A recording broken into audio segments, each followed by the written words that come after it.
would say, more inspired by the danger of being caught than aesthetics. A fatal obsession for 6 Sydney boys, trying to make their mark by doing what's known as hangouts from moving trains. Well, when you do hangouts, you use your spray can or your marker and your flow pen, and you just hang out with one, whatever hand's your strongest hand. Out the train? Yeah, out the train. We like to point out that we don't get involved in anything of that sort of nature. These Melbourne boys follow a New York cult known as hip-hop. This is a part of hip-hop. Graffiti is a part of hip-hop. Graffiti art, anyway. Breaking, rapping, MCs on the mic, DJs, on the turntable scratching and that, graffiti art, B-boys, all that sort of stuff. We just started and we just like it, so we do it.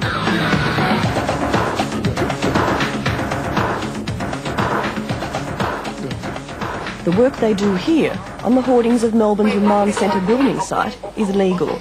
It's sponsored by 2 unions, Moomba and the site's construction company, and it's supervised by youth workers like Kelvin Lovell. A bit more professional, looks beautiful. Yeah, it's cost that. But even on illegal, there are always doubts expressed by passers-by. Have you got permission from John Holmes to do this? And let them know if anybody sees you doing this, they think you're a lot of hooligans and you could be in trouble with the police. That advice you check in with John Hawkins inside. Come on. Okay. Does that sort of thing happen very much? We've had really only minor problems in that regard, and that was an extraordinary circumstance.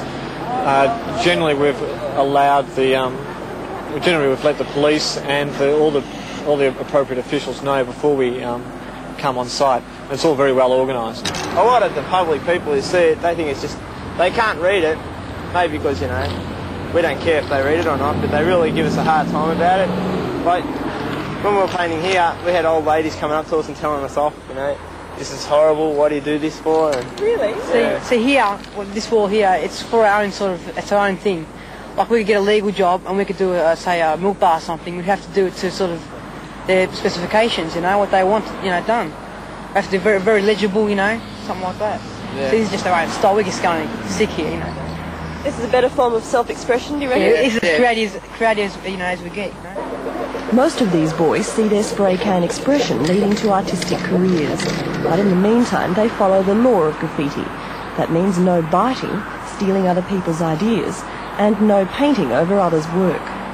Regarding themselves as graffiti kings, they look down on the toys, their foolhardy youngsters. But it seems there are some they share a mutual dislike of, such as the police and the Railway Patrol's graffiti squad. The railway bombing crew. Met cops suck. They come up the last couple of days by the look of it. Well, that displays their mentality, doesn't it? When someone's purposely setting out to deface the railway property. There's no art form in this lot, just straight vandalism. What do you know of their tactics? Well, some of them are extremely clever. We know for a fact that in certain rail yards they know where the trains are stabled, what time the security guards do their rounds,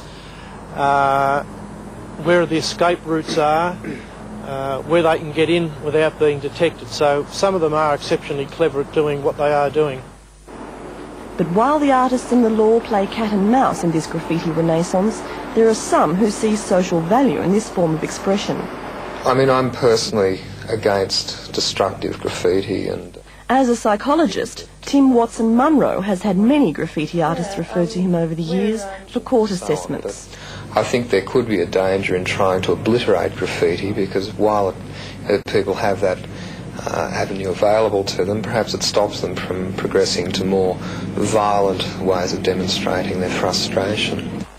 His view is shared by Melbourne lawyer Jeff Giddings, who's acting for several young people who've found themselves on vandalism charges. My experience is that unfortunately we're finding ourselves with the police acting, well, in my view anyway, perhaps a little bit too harshly. They might find themselves, well, maybe a little better off if they took a different attitude and tried to work with these people instead of against them. Jeff says there's a lot to learn from other countries about more positive ways of channeling the talents of our compulsive wall painters. Well, one example is in Holland, where young graffiti artists were asked to participate in a major anti-heroin campaign. Of course, in Amsterdam, heroin addiction is a very major problem, and they've been able to use they've had depictions of syringes being smashed by a fist and so on and so forth. It's also been heavily used by the peace movement in Europe generally, and certainly in Amsterdam in particular. But it's the overseas experience of New York in particular which irks graffiti critics and motivates the exponents of graffiti prevention.